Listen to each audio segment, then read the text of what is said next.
Hello everyone, welcome to my channel. तो आज हम political science class 12 chapter number 1 का सेकंड पार्ट देखेंगे, जिस टॉपिक का नाम है कॉन्सिक्वेंस ऑफ पार्टीशंस। इसको पढ़ाने से पहले मैं आपको थोड़ा पीछे का रिवाइज कर देता हूँ। और इससे पहले भी एक वीडियो बन चुका है, अगर वो आप नहीं देखे तो वो आप देख लीजिए। जैसा कि चैप्टर का नाम ही है क्या, चैलेंज ऑफ नेशन बिल्डिंग। तो कौन कौन सा चैलेंज था जिससे बिल्डिंग को, नेशन को बिल्ड किया जाए। तो हम पहले रिवीजन कर लेते पिछले वाला। पहले हम देखे हम लोग कि पहला प्रधानमंत्री हमारे कौन बने, पंडित जवाहरलाल नेहरू बने। उसके बाद पार्टीशन, जैसे हम लोग को फ्रीडम मिला उसके बाद ही क्या आने लगा, पार्टीशन आने लगा, पार्टीशन होने लगा। उसके बाद जाके हम लोग उस सब को छोड़ते हुए 3 चैलेंज को देखे। जो पहला चैलेंज था, ब्रॉडली चैलेंज जो था वो था 3 काइंड ऑफ चैलेंज जो था। पहला चैलेंज था नेशन को यूनाइट करना। दूसरा जो चैलेंज था वो था इस्टेब्लिश ऑफ डेमोक्रेसी, डेमोक्रेसी को इस्टेब्लिश करना। और तीसरा जो चैलेंज था वो था डेवलपमेंट और वेलबींग करना। उसके बाद हम लोग ने पढ़ा प्रोसेस ऑफ पार्टीशंस, किस तरह से पार्टीशन का प्रोसेस हुआ due to mister Ali Jinnah की वजह से टू नेशन थ्योरी आया। और उसी टू नेशन थ्योरी के वजह से इंडिया 2 भागों में बट गया, एक इंडिया एक पाकिस्तान। 2 मेजर एरिया था जिसमें मुस्लिम मेजॉरिटी में था, वो था पंजाब और दूसरा था वेस्ट बंगाल। आज और किस तरह से प्रोसेस हुआ पार्टीशन का वो हम लोग प्रोसेस ऑफ पार्टीशन में देख चुके। आज हम लोग पढ़ेंगे कॉन्सिक्वेंसेस ऑफ पार्टीशंस। इसका मतलब ये होता है कि पार्टीशन का परिणाम क्या था, मतलब जो विभाजन हुआ उसका क्या क्या परिणाम निकला, उसको आज हम लोग देखेंगे। तो यहाँ पे लिखा हुआ है the year 1947 was the year of one of the largest most abrupt unplanned and tragic transfer of population that human history has known. तो 1947 का साल जैसा हम लोग को पता है, इस दिन 2 घटना हुई। एक हुई हम लोग को आज़ादी भी मिली, और दूसरा जो घटना हुआ था वो पार्टीशन का हुआ था, जिसके वजह से लार्जेस्ट और most abrupt unplanned and tragic transfer of population that human history is known. मतलब इसमें बहुत ही ट्रेजिक ट्रांसफ़र हुआ पॉपुलेशन का, जहाँ पे माइनॉरिटी सब रहते थे वो ट्रांसफ़र हुए एक जगह से दूसरी जगह, डिस्प्लेसमेंट हुए। और there were killing and atrocities on both side, और दोनों साइड में, एक साइड में नहीं बल्कि दोनों साइड में किलिंग हुआ और दोनों साइड में डिस्प्लेसमेंट भी हुआ। अब in the name of religion people of one community ruthlessly killed. धर्म के नाम पे एक आदमी दूसरे आदमी को बेरहमी से मार रहते थे। और कम्युनल जोन कौन कौन सा था वो अब समझते। तो कम्युनल जोन जो था वो सिटीज़ जैसे लाइक लाहौर हो गया, अमृतसर हो गया एंड कोलकाता। तो 3 मेन, अगर तो आपसे पूछा जाए what what was the communal zone of partitions, तो 3 है। कौन कौन सा है? पहला लाहौर है, दूसरा अमृतसर है और तीसरा कोलकाता है। यही तीनों जगह पे बहुत ही ज़्यादा संख्या में आदमियों की, औरतों की, बच्चों की किलिंग हुई, मतलब हत्या हुई। अब आगे बढ़ते हैं। Muslim would avoid going into an area where mainly Hindus और सिख लिव। मुस्लिम लोग वहाँ नहीं जाते थे जहाँ पे मेजोरिटी में ज़्यादा लोग हिंदू और सिख रहते थे। और उस सिमिलरली इसी तरह से हिंदू भी उस एरिया में नहीं जाते जहाँ पे मुस्लिम प्रीडोमिनेंस करते थे। अब आता माइनॉरिटीज़। दोनों साइड में जो था माइनॉरिटीज़ जो कम संख्या में रहते थे उसी को बहुत ज़्यादा प्रॉब्लम हो रहा था, क्योंकि वो लोग को अपना जगह खाली करना था इसी कारण से। और वो लोग क्या हुए, minorities on both side of the border fled their home. Minorities जो दोनों साइड के थे, वेस्ट में भी और ईस्ट में भी, तो वो दोनों अपना घर छोड़ के और एक सिक्योर टेम्पररी शेल्टर यानी रिफ्यूजी कैंप में रहना शुरू कर दिए। सालों, 1 साल 2 साल तक वो रिफ्यूजी कैंप में ही रहे। They travel to the other side of new border by all sorts of means. और जितने भी छोटे छोटे रास्ते होते थे, और वो एक बॉर्डर से दूसरे बॉर्डर के पार जाते थे। मतलब जो मुस्लिम मेजोरिटी एरिया में रहते थे वो हिंदू मेजोरिटी में जाते थे, और जो हिंदू हिंदू माइनॉरिटी रहते थे वो मुस्लिम में जाते थे। Thousand of women wear abduct on both side of the border. और दोनों साइड, बॉर्डर के दोनों साइड में औरतें जो थी उनको दोनों साइड में एब्डक्ट किया जाता था, मतलब मार दिया जाता था। खुद यहाँ तक कि जो दोनों बॉर्डर के खुद के परिवार क्या करते थे, अपने लड़कियों को, औरतों को, ठीक है, वो मार दिया करते थे, क्योंकि वो पता था उनको कि अगर ये उसको पकड़ लेंगे तो वो उसके साथ रेप करेंगे, शादी करेंगे, ये सब करेंगे। या वहाँ के मतलब जो फैमिली होता था, फैमिली ऑनर के लिए वो अपने ही बीवी, अपने ही पत्नी को भी मार देते थे। इतना बड़ी काम सब करते थे। For lakh of this refugees the country's freedom is mean life in refugee camp for month and some time for year. और लाखों आदमी जो थे वो रिफ्यूजी कैंप में अपना समय गुजारते थे, अपना दिन काटते थे, और लगभग 1 मंथ और उससे कभी कभी मतलब समटाइम्स 4 ईयर्स, सालों तक। Writers, poets and film makers in India and Pakistan have expressed the ruthless of the killing and the suffering of displacement and violence in their novels। तो हम लोग जैसे मूवी है गदर, गदर मूवी तो आप देखे ही होंगे। गदर 1 भी आ गया, गदर 2 भी आ गया। गदर 1 और में दिखाता है किस तरह से पार्टीशन हुआ। वो मूवी आप देख लीजिए, उससे पता चल जाएगा कि पार्टीशन किस तरह से हुआ। वो मेनली जो है पंजाब के एरिया को दिखाता था उसमें। और बहुत सारे राइटर भी लिखते हैं, फिल्म मेकर भी फिल्म बनाते हैं, किस तरह से पार्टीशन के समय में रूथलेसली किलिंग हुआ, डिस्प्लेसमेंट हुआ और वायलेंस ट्रॉमा सब हुआ।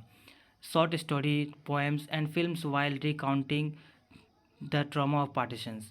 जो फिल्म था, शॉर्ट स्टोरी, उसमें भी ये सब बताया जाता है, ठीक है।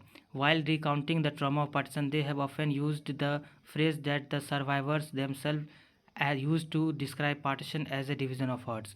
और जो भी पार्टीशन के शिकार होते हैं, वो जो भी बड़े बड़े सर्वाइवर होते हैं, जो यहाँ बच जाते हैं, वो बोलते हैं क्या, डिवीज़न ऑफ हर्ट्स। मतलब जो हर्ट्स मतलब एक दिल का 2 टुकड़ा होता है ना, उसी तरह से डिवीज़न ऑफ हर्ट्स हो गया।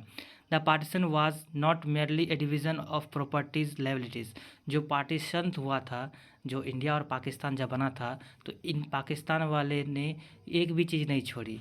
वो चाहे वो इकोनॉमी के पर्पज़ से हो, चाहे वो प्रॉपर्टीज़ हो या मिलिट्री हो, सभी में क्या क्या डिवीज़न किया गया। What also got divided were the financial asset and things like tables, chairs, typewriters, paper clips। तो यहाँ तक कि वो डिवीज़न के समय में जो टेबल्स होता था, चेयर्स होता था, टाइपराइटर्स होता था, पेपर क्लिप्स, ये सभी बुक और म्यूज़िकल इंस्ट्रूमेंट और पुलिस बैंड, ये सभी में डिवीज़न हुआ। ये नहीं कि ऐसा नहीं कि सिर्फ एरिया दे दिया गया और आप क्या कीजिए, अपना नया राज्य, नया स्टेट या नया कंट्री बनाइए। ऐसा नहीं था, सभी चीज़ में डिवीज़न हुआ, चाहे वो इकोनॉमी के पर्पज़ से हो, चाहे वो मिलिट्री के पर्पज़ से हो, चाहे वो प्रॉपर्टी के पर्पज़ से हो, सभी पे क्या किया गया, डिवीज़न किया गया। The employees of the government and the railways we are also divide. जो एम्प्लॉयज़ था गवर्नमेंट और रेलवे का, वो भी क्या किया गया, डिवाइड किया। It is estimated that the partition forced about 80 lakh peoples to migrate across the new border। और ऐसा अंदाज़ा लगाया जाता है कि पार्टीशन के समय में लगभग 80 लाख यानी 8 मिलियन पीपुल जो थे वो माइग्रेट किए एक बॉर्डर, नए बॉर्डर में। Between 5 to 10 lakh people where killed in partition related violence. और लगभग 5 से 10 लाख आदमी और सभी पीपुल मिला के किल किए गए, मारे गए पार्टीशन के वायलेंस में। The leaders of the Indian national struggle did not believe in the two nation theory. जो लीडर्स थे इंडियन नेशनल के, जो स्ट्रगल करते थे, जैसे महात्मा गांधी, जवाहरलाल नेहरू, ये लोग जो थे टू नेशन थ्योरी पे बिलीव नहीं करते थे। लेकिन and at partition on religious basis has taken place did they make India a Hindu nation automatically. और वो ऐसा मानते थे कि अगर पार्टीशन हो गया कि रिलीजियस का, मुस्लिम उधर चला गया सारा, तो ये ऑटोमेटिक इंडिया क्या बन जाएगा, हिंदू नेशन बन जाएगा। लेकिन ऐसा हमारे जो स्ट्रगलर थे, लीडर जो थे, वो ऐसा नहीं बोले। हमारे देश में बोला गया कि हमारा जो देश है वो सॉवरेनिटी है, संप्रभुता देश है। हमारे देश में जितने भी धर्म के लोग हैं, सभी को इक्वलिटी दिया जाएगा, सभी को एक समान देखा जाएगा। लेकिन जो पाकिस्तान के गवर्नमेंट थे वो बोले क्या, सिर्फ हमारे यहाँ पे पाकिस्तान में जितने भी मुस्लिम हैं, सिर्फ मुस्लिम को ज़्यादा बेनिफिट दिया जाएगा, जो भी पॉलिसी होगा, जो भी इक्वालिटी होगा, वो ज़्यादा किसको मिलेगा? मुस्लिम को मिलेगा, और वहाँ पे हिंदू सबको नहीं मिलेगा कुछ। There were competing political interested behind this conflict. The Muslim League was formed to protect the interest of the Muslim. जैसा हम लोग बोले कि मुस्लिम लीग जो था वो सिर्फ और सिर्फ मुस्लिम के इंटरेस्ट को दर्शाता था। वहीं पे similarly there were organisation which we are trying to organise the Hindus in order to turn India into Hindu nation. और बहुत सारे ऐसे ऑर्गेनाइजेशन थे जो इंडिया को क्या बनाना चाहते थे? हिंदू नेशन बनाना चाहते थे। But most leader of the national movement believe that India must treat person of all religion. लेकिन जो मोस्ट लीडर थे, ज़्यादा जो नेशनल मूवमेंट के लीडर जो थे, वो बिलीव करते थे कि इंडिया को ऑल रिलीजन, सभी रिलीजन के लिए बनाया जाए।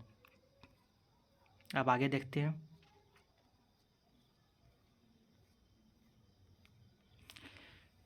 और equally, and that India should not be a country that gave superior status of authority of one faith and inferior to those who practice another religion।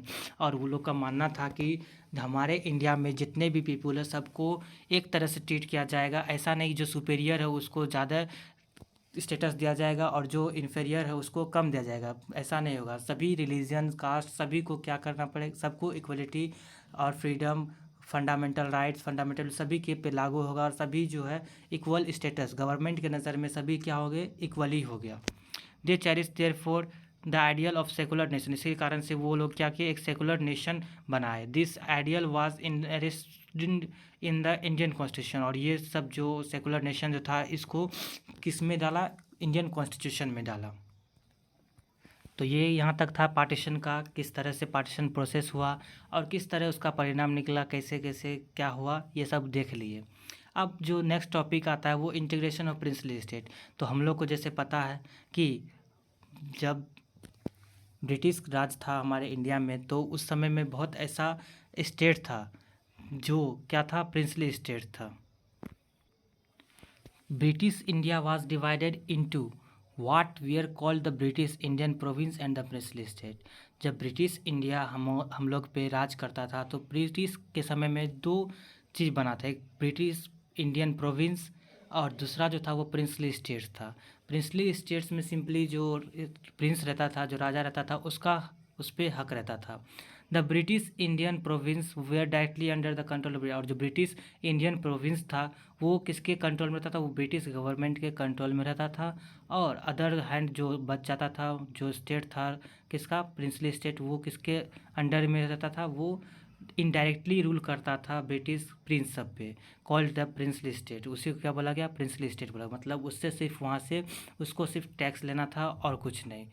Enjoy some form of control over their internal affair, और जो कुछ form of control करता था उसके internal affair सब में control करता था, और उसमें जो है ब्रिटिश का सुप्रीमेसी था, मतलब ब्रिटिश उसको पूरा कंट्रोल करता था। दिस वाज कॉल्ड पैरामाउंटेंसी और सुजरनिटी ऑफ द ब्रिटिश क्राउन। तो इसी को क्या बोला गया? पैरामाउंटेंसी और सुजरनिटी ऑफ दिस ब्रिटिश क्राउन। मतलब प्रिंसली स्टेट है, प्रिंस पे वहाँ पे राज करेगा स्टेट पे, लेकिन उस पर जो कानून चलेगा, उस पर जो टैक्स लगेगा, उस पर जो भी इंटरनल अफेयर है उसका, वो उस पर किसका हक रहेगा? उस पर हक रहेगा ब्रिटिश इंडिया का।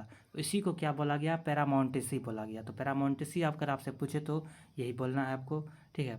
अब आता है princely states covered 1/3 of the land area. जो प्रिंसली स्टेट्स था वो लगभग 1/3 यानी 1/3 एरिया को कवर किया है। तो ये क्वेश्चन बन सकता है, princely state cover 1/3 of the land area of the British Indian empire and 1/4 Indians live under princely state. और 1/4 इंडिया मतलब 4 में से 1 इंडियन जो था वो किसके अंडर रहता था? प्रिंसली रूलर के अंदर रहता था।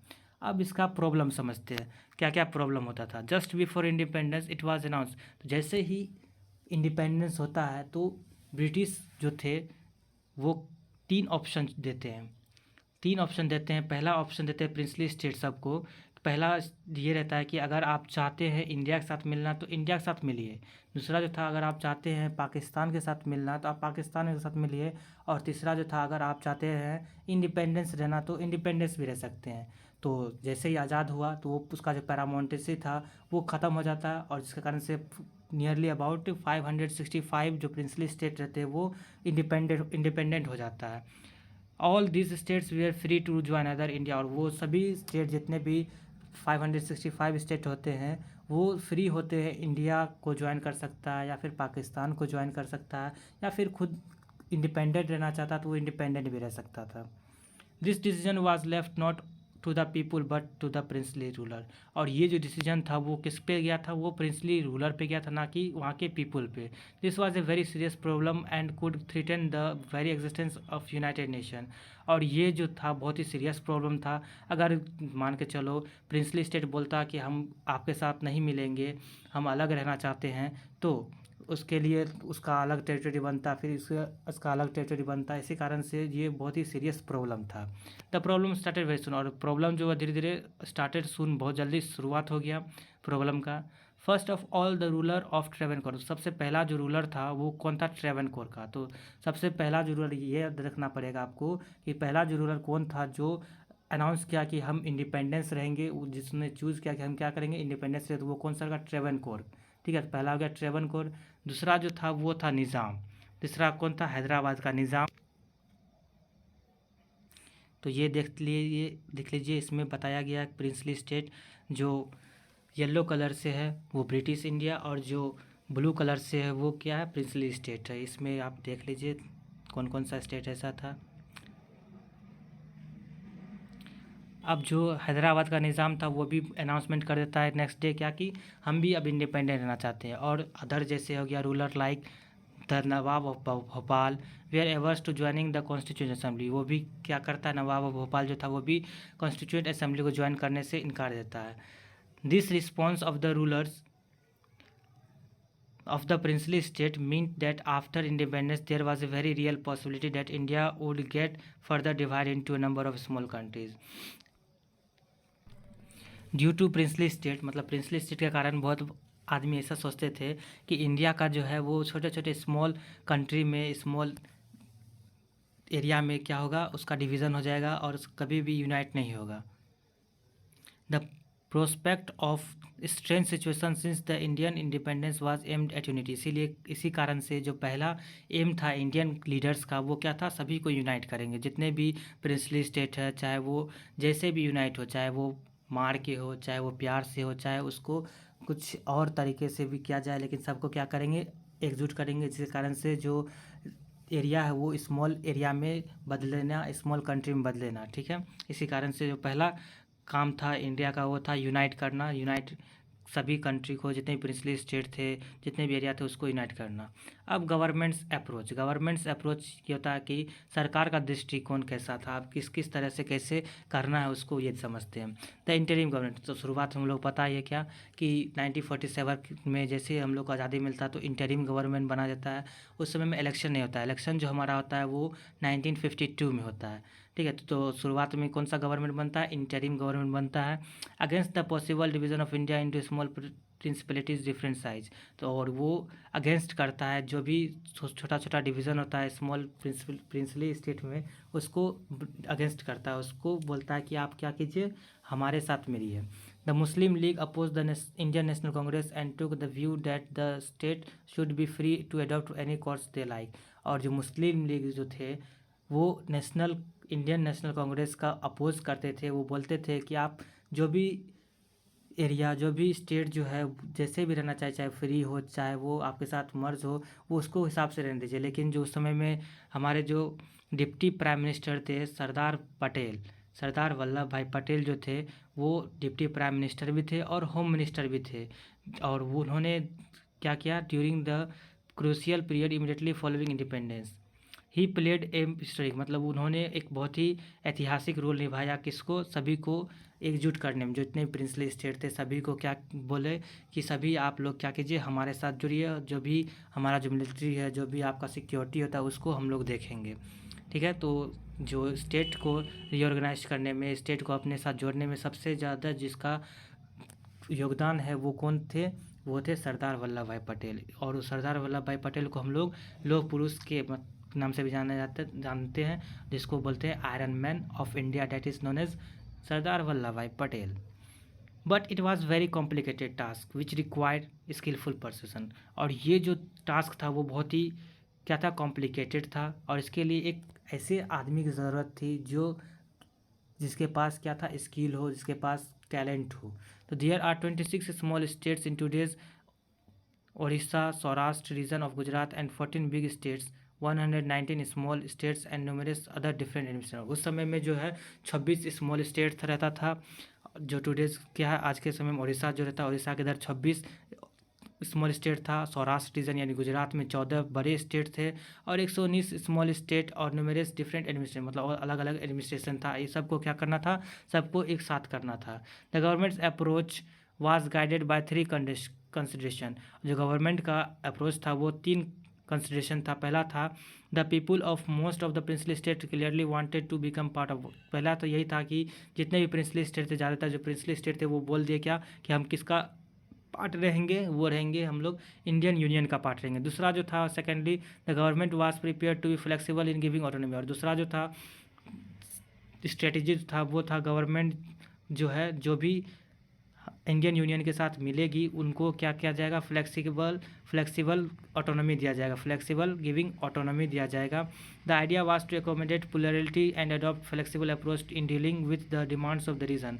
और जो भी आइडिया था, ये दोनों आइडिया जो था वो उसके तहत जो है सभी को क्या किया जाएगा, एक साथ उसका जो भी डिमांड होगा, जो भी उसका डिमांड होगा उसको क्या किया जाएगा, उसको फुलफ़िल किया जाएगा। लेकिन उससे पहले हम लोग मतलब जो भी प्रिंसली स्टेट है उसको किसके साथ मिलना पड़ेगा, यूनाइटेड इंडिया के साथ मिलना पड़ेगा, ठीक है, यूनाइटेड होना पड़ेगा इंडिया के साथ। Thirdly in the backdrop of partition which brought into focus the contest of a demarcation, demarcation of territory, the integration of consolidation of the territorial boundaries of the nation had assumed supreme importance। और जो सबसे पहले तीसरा जो था वो था partition के बाद जो था वो इम्पोर्टेंस देना है, इम्पोर्टेंस जो देना है वो क्या है, बाउंड्री को, ठीक है, जो टेरिटोरियल बाउंड्री है उसको बनाया जाएगा। Before 15 August 1947 peaceful negotiation had brought almost all state, 15 all states whose territories were contiguous to the new boundaries of India into Indian union. 15 अगस्त 1947 के पहले ही बहुत सारे पीसफुल नेगोशिएशन कर लिया गया था बहुत सारे प्रिंसली स्टेट के साथ, और वो मान भी गए थे क्या कि हम लोग क्या करेंगे, इंडियन यूनियन के साथ मिलेंगे दूर। और लेकिन बहुत कुछ ऐसे रूलर भी थे जो क्या कर रहे थे, वो फ्री रहना चाहते थे, इंडिपेंडेंट रहना चाहते थे, और जो इंडिया के साथ मिलना चाहते थे उसको उससे क्या साइन करवाया जाता था, इंस्ट्रूमेंट ऑफ एक्सेशन। तो the ruler of most of the state sign a document called instrument of accession which mean that their state agree to become part of the union. मतलब इंस्ट्रूमेंट ऑफ एक्सेशन ये एक ऐसा document था जिसके तहत ये माना जाता था कि ये जो पार्ट है, ये जो स्टेट है वो किसके साथ जुड़ा हुआ है, इंडियन यूनियन के साथ जुड़ा हुआ है। और accession of the princely state of Junagadh, Hyderabad, Kashmir and Manipur prove more difficult than test. और सब जो स्टेट था वो तो आसानी से मान गया, लेकिन जो स्टेट प्रिंसली स्टेट हो गया, जूनागढ़ हो गया, हैदराबाद हो गया और कश्मीर हो गया और मणिपुर, ये सब को अपने साथ जोड़ने में बहुत ही ज़्यादा डिफ़िकल्ट का सामना करना पड़ा था, और ये लोग जल्दी मान ही नहीं रहे थे। The issue of Junagadh was resolve after plebiscite confirm people's desire to join India. और जो जूनागढ़ का था, मतलब जूनागढ़ का एरिया का जो रिजॉल्व था, जो प्रॉब्लम था, उसको कैसे सॉल्व किया गया था, प्लेबिसाइड। प्लेबिसाइड क्या होता है, प्लेबिसाइड बोला जाता है अगर कोई एरिया में, उस एरिया में पीपुल को पूछा जाता है कि आप किसके साथ रहना चाहते हैं, आप इंडिपेंडेंट, चाहे पाकिस्तान चाहे इंडिया, जिसके साथ रहना चाहते हैं प्लेबिसाइड उसके साथ आप जा सकते हैं, उसके साथ जा सकते हैं, और इसी कारण से प्लेबिसाइड किया जाता है, ठीक है। प्लेबिसाइड मतलब होता है आदमी जो वहाँ की जनता है, जनता के द्वारा पूछा जाता है, ठीक है, वोटिंग किया जाता है। अब समझते हैं हैदराबाद का निज़ाम के बारे में। Hyderabad is the largest of the princely states was surrounded entirely by Indian territory. उस समय में, ब्रिटिश इंडिया के समय में, हैदराबाद जो था वो बहुत ही बड़ा प्रिंसली स्टेट था, और वहाँ का जो प्रिंस था, वहाँ का जो राजा था वो क्या था, बहुत ही ज़्यादा अमीर भी था, ठीक है। It's some parts of the old Hyderabad, कुछ पार्ट जो था वो ओल्ड हैदराबाद हो गया, और अभी टुडेज़ का पार्ट हो गया, महाराष्ट्र हो गया, कर्नाटक हो गया, इतना बड़ा पूरा हैदराबाद आता था। आज का हैदराबाद नहीं, आज का हैदराबाद तो बहुत छोटा है, उस समय में जो हैदराबाद था वो बहुत ही बड़ा था। Its ruler carried the title Nizam, और वहाँ का जो रूलर था, जो राजा था, वो टाइटल उसका क्या था, निज़ाम था। And he was one of the world's richest man, और वो जो था उस समय का बहुत ही बड़ा यानी बहुत ही अमीर आदमी के गिनतियों में आता था। The Nizam wanted an independent status for Hyderabad, और जो निज़ाम था वो चाहता था क्या, हैदराबाद को इंडिपेंडेंट कर रखा जाए। ही inter into what was called standstill agreement with India in November 1947। उसके बाद वो इंटर करता है, एक एग्रीमेंट बनाता है, इसका नाम होता है स्टैंड स्टिल एग्रीमेंट। कब बनाता है, नवंबर 1947 में इंडिया के साथ। For a while negotiation with the Indian government were going, ज़्यादा और नेगोशिएशन करने के बाद इंडिया जब नेगोशिएशन करता है किससे, निज़ाम से, यानी हैदराबाद के निज़ाम से, तब जाके ये स्टैंड स्टिल एग्रीमेंट साइन होता है। Movement of the people of Hyderabad state against Nizam rule gather force, और जो वहाँ के पीपुल थे, वहाँ पे जो आदमी रहते थे, वो मूवमेंट स्टार्ट कर दिए किसके खिलाफ, हैदराबाद निज़ाम रूलर के खिलाफ। ठीक है, वो चाहते थे क्या, इंडिया के साथ हम मर्ज हो, लेकिन जो निज़ाम चाहते थे वो क्या चाहते थे, हैदराबाद को इंडिपेंडेंट रखा जाए। ठीक है, तो हैदराबाद स्टेट अगेंस्ट निज़ाम रूल गैदर फोर्स, सभी एक जगह गैदर हो जाते हैं फोर्स के लिए, और वो मूवमेंट करना शुरू कर देते हैं। The peasantry in the Telangana region in particular, जो तेलंगाना रीजन था वहाँ पे ज़्यादा होता है। Was the victim of Nizam suppressive ruler and rose against him, और जो विक्टिम था मतलब जो निज़ाम का अप्रोच करता था, मतलब उसका अपोज करता था, बोलता था कि हम लोग को निज़ाम नहीं चाहिए, हम लोग क्या चाहिए, इंडिया के साथ ज्वाइन होना है। ठीक है, और इसी कारण से वो लोग क्या करते लगे, मूवमेंट करने लगे। लेकिन Hyderabad towns was the nerve centre of this movement, और जो हैदराबाद टाउन था उसका मेन सेंटर था मूवमेंट का। और communist and the Hyderabad Congress were in the forefront of the movement, और जो कम्युनिस्ट और हैदराबाद कांग्रेस जो था इस मूवमेंट का फोर फ्रंट था, मतलब वही इस मूवमेंट को कर रहा था।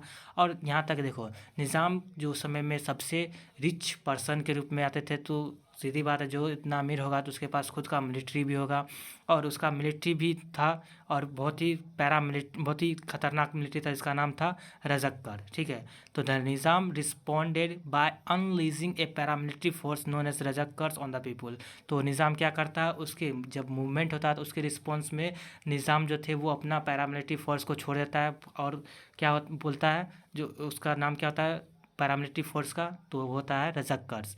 और जिसके कारण से जो रजक्कर्स होता है वो उसका कोई भी बॉन्डी नहीं होता है, वो जब निकलता है तो क्या होता है, अनरूथलेसली क्या कहता है, मर्डर करता है, किल करता है, जो भी रास्ते में उसके आते जाता है उसको सबको मारते जाता है।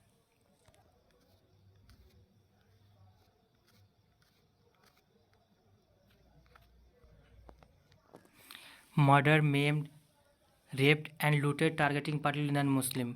जो नॉन मुस्लिम रहता था, मतलब जो रजक्कर रहता था, उसका काम होता था जो भी रास्ते में आए वो जो नॉन मुस्लिम हो उसका मर्डर करता था, उसका रेप करता था, उसको लूट लेता था और मार दिया जाता था। The central government had to order the army to tackle that situation.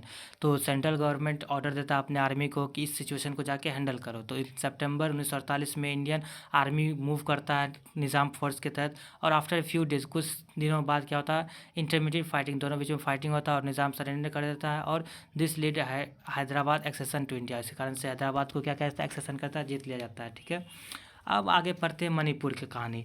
Manipur का कहानी क्या है, तो मणिपुर, क्योंकि मणिपुर भी बोला था कि हम क्या रहेंगे, इंडिपेंडेंट रहेंगे, तो जैसे ही रजक्कर को हराता है तो उस तरह से निज़ाम क्या करता है, सरेंडर कर देता है और इंस्ट्रूमेंट ऑफ एक्सेशन को साइन करने के लिए मान जाता है। अब आता है मणिपुर। मणिपुर में देखो, a few days before independence के कुछ दिन बाद द महाराज ऑफ मणिपुर, जो महाराज होता है मणिपुर का वो कौन होता है, बोधा चंद्र सिंह। तो महाराज ऑफ मणिपुर कौन है, Bodha Chandra Singh, sign the instrument of accession with the Indian government on the assurance the internal autonomy of Manipur would be maintain. और बोधा चंद्र सिंह जो होता है कुछ इंडिपेंडेंस कुछ दिनों बाद क्या करता है, साइन करता है इंस्ट्रूमेंट ऑफ एक्सेशन। लेकिन वो जब साइन करता है तो उसमें क्या मांगता है, डिमांड करता है, वो इंटरनल ऑटोनॉमी का डिमांड करता है, और उसका सिक्योरिटी जो होता है उसको भी मेंटेन करने का डिमांड करता है। Under the pressure of public opinion the Maharaja held election in Manipur. और क्योंकि पब्लिक प्रेशर के कारण महाराजा जो थे बोधा चंद्र सिंह, वो क्या करते हैं, मणिपुर में जून 1948 में इलेक्शन भी करवाते हैं, and the state become constitutional monarchy. उसके बाद स्टेट क्या बन जाता है, कॉन्स्टिट्यूशनल मोनार्की बन जाता है। Thus Manipur was the first part of India to hold an election based on universal adult franchise. इसी कारण से जो मणिपुर जो स्टेट है वो फर्स्ट स्टेट होता है जो जहाँ पे इलेक्शन होता है on the basis of universal adult franchise के तहत। In the legislative assembly of Manipur there were sharp difference over the question of merger of Manipur with India. और जो लेजिस्लेटिव असेंबली होता है मणिपुर का, और बहुत ज़्यादा डिफरेंस होता है क्योंकि उसमें जो मर्जर था मणिपुर का इंडिया के साथ, वो उसके लिए। While the state Congress wanted to merger, और जो स्टेट कांग्रेस था वो मर्ज करना चाहता था किसको, कांग्रेस के साथ मणिपुर के असेंबली को। Other political parties were oppose, लेकिन जो अदर पॉलिटिकल पार्टीज जो थे वो क्या कर रहे थे, इसका अपोज कर रहे थे। इसके कारण से the government of India success in persuading the Maharaja into signing a merger agreement. इसके बाद इसी कारण से जो गवर्नमेंट था इंडिया का वो परस्यूरिंग करता है महाराजा को कि आप एक मर्जर एग्रीमेंट साइन कीजिए। ठीक है, तो मर्जर एग्रीमेंट साइन होता है सितंबर 1949 में, विदाउट कंसल्टिंग पॉपुलरिटी, बिना किसी कंसल्ट करके। कौन, जो पॉपुलर एडमिनिस्ट्रेटिव होता है, कौन सा, लेजिस्लेटिव असेंबली, उसको बिना कंसल्ट किए हुए वो क्या करता है, मर्जर एग्रीमेंट साइन कर देता है सितंबर 1949 में। This cause a lot of anger and resentment in Manipur, the repression of was still being felt. इसी कारण से जो वहाँ पे बहुत सारे एंगर बढ़ जाता है और बहुत ही ज़्यादा वायलेंट होता है मणिपुर में। तो आज के लिए इतना ही। अब जो इसका तीसरा पार्ट जो आएगा उसमें हम लोग क्या कवर करेंगे, रीऑर्गेनाइजेशन ऑफ स्टेट, इसको कवर करेंगे। तो आज के लिए काफ़ी है। अगर आपको मेरा पढ़ाया हुआ कुछ समझ में आता है तो चैनल को सब्सक्राइब कर लीजिए और लाइक कर दीजिए। Thank you. मिलते हैं आपसे नेक्स्ट वीडियो में, इसी का नेक्स्ट पार्ट बनाएंगे। ठीक है।